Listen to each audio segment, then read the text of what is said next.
Hey guys, Subpar Lobster here, and I'm going to talk quickly about the movie Gone Girl. This movie came out in 2014, but it deserves to be talked about. It is a fantastic mystery that kind of breaks the mold of what you expect from this kind of movie. The movie is helmed by David Fincher. You probably know him from movies like Girl with the Dragon Tattoo, Social Network, Zodiac. He's Seven. He's a really fantastic director and does really well with these kind of movies. Another really important part of this kind of equation is Gillian Flynn. Gillian Flynn wrote the original novel Gone Girl, as well as the screenplay, and she was actually heavily involved with the process of writing this movie and kind of seeing it brought from book to movie. And that's really like a fantastic thing because you never see that. Most of the time writers in Hollywood get a huge shaft, but David Fincher made a huge point in making her a big part of this movie. It's a really good movie. It's a really good plot. The characters and the acting are really well done, and altogether it fits together kind of perfectly. This is my pick for one of my picks for like the best movies of 2014, and had it not come out with come out against movies like Birdman or Whiplash, this probably would have been my favorite. But as it stands, it's a great movie. Go check it out and enjoy the rest of the review, guys. Hey guys, Chief Ash here today to talk to you or give you a little smidgen of a blurb about Gone Girl.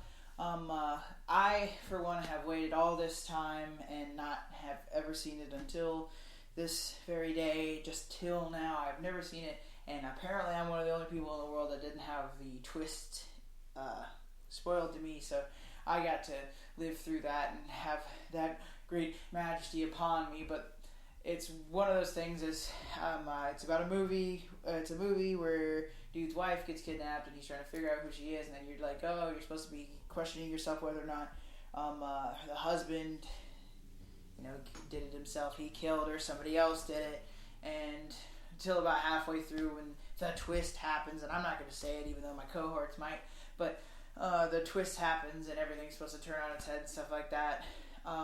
When the movie first started, I had 3 theories of what was going on, and I was pretty on the head with it, but for the most part, it's a really complex movie. It has great character development. It has really good plot structure. It's a very well done movie. It's very entertaining. Ben Affleck, he does one of those things where he just decides to be a good actor again, and he just kicks ass, and that's his thing. He's either really shitty or really good. There you have it. It's a good Ben Affleck movie. It's well directed. There's a lot of mood lighting, and the mysterious lighting goes through the entirety of the movie, which is to each his own. It's neat, and it's kind of the parts that aren't supposed to be mysterious are lit the same. So it's interesting in that you always have that air of mystery tone. The lighting in it, what I'm getting at, is never really brings you. It keeps you in this air of mystery no matter what's going on. So it's a really well done movie. I like the movie. It's a good movie. I would recommend it. Don't watch it with the kids. But anyway, this is the Chief Ash on Gone Girl, and keep watching. Hello everyone, Nick Flurry here. This week at the Punch Button, we decided to do Gone Girl, which is directed by David Fincher, a director who I am quite fond of. He's directed such films as Seven, Fight Club, one of my personal favorites, and The Social Network, just to name a few. He's a very good screenwriter, an exceptional director, although I believe he doesn't receive the attention he deserves. But Gone Girl is really no exception. Nick Dunn, our main protagonist, comes home one day and finds his furniture has been moved around and his wife missing, possibly kidnapped. But this is when the movie really kicks off. The police are questioning him, the media is attacking him, and that is really one of the film's underlying messages, that the media can alter how we view reality, that what is really going on. It's really reminiscent of a film called Mad City, if you've seen it. It can really change a person's life, entraps them, and a camera in certain hands can be a very dangerous weapon. We see this early on when an unassuming woman snaps a photo of herself and Ben Affleck's character. The next thing we know, the picture is on the news, and it's creating a story that maybe infidelity was a factor, and that he's out with other women while his wife is missing, which isn't that far from the truth if you've seen the movie. But speaking of his wife, spoiler warning if you haven't seen it, but Rosamund Pike, she gives an amazing performance as amazing Amy Dunn. The subtlety and nuances in her performance is just fantastic. You want to believe every word of what her journal says, and she makes you believe, although you really don't want to, that Nick Dunn is capable of killing his wife, which couldn't be further from the truth.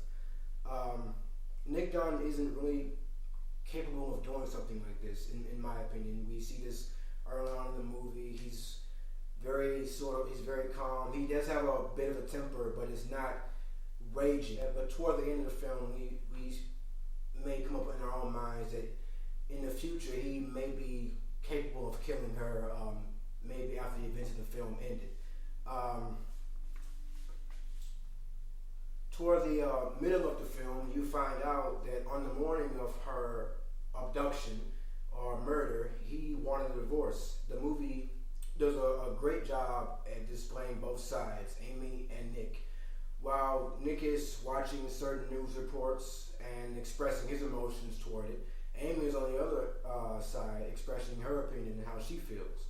When Nick goes on television and she's watching it with Neil Patrick Harris's character, which is when the entire film turns around for me. By this point, we realize how diabolical Amy can be in her scheme, but this is the point where we see her for what she truly is.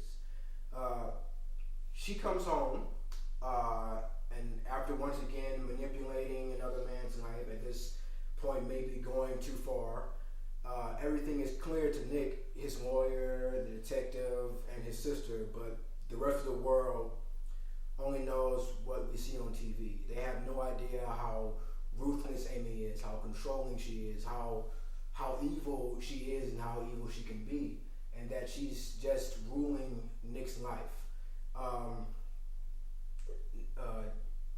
Nick is trapped in a loveless relationship with a psychotic woman with no escape, and quite personally, I'd actually prefer prison.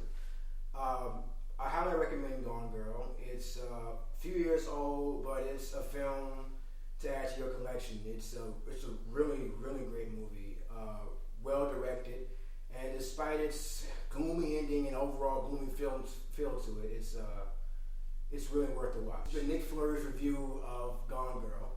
Hope you enjoyed it. Hey guys, Chief Ash here telling you if you like what you saw, let us know. Drop a comment down below. Drop a suggestion so we know what to make later. Like, subscribe, message us suggestions, or just that you appreciated what we put up, or whatever you want. We'll read it. Thank you, and keep watching.